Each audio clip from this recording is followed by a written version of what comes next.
சித்தாக்கும் இந்த beautiful R glowing ஸ்கின்னுக்கும் என்ன சம்பந்தம்?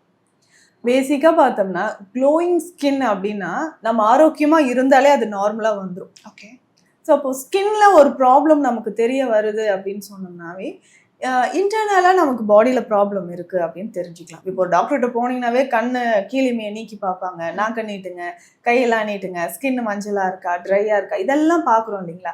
அப்போது நம்ம இன்டர்னலாக ஏதாவது ஒரு பாதிப்பு இருக்குன்னா அது நம்மளுக்கு சிம்டம்ஸ் மூலமாக சொல்கிறது ஸ்கின் தான்.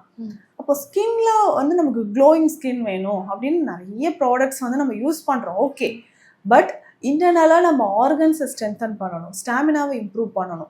ஸோ அப்படி பண்ணும்போது தான் நேச்சுரலாகவே நமக்கு வந்து க்ளோயிங் ஸ்கின் வர ஆரம்பிக்கும். ஸோ அப்போ சித்தா அப்படின்னு நம்ம எடுத்துக்கும் போது சித்த மருத்துவத்தின் அடிப்படையில் பார்க்கும்போது இந்த 3 தாதுக்களை அடிப்படையாக வச்சு தான் நம்ம எல்லா நோயுமே வந்து டயக்னோஸ் பண்ணுறோம்னு சொல்கிறோம். இந்த வாதம், பித்தம், கபம்.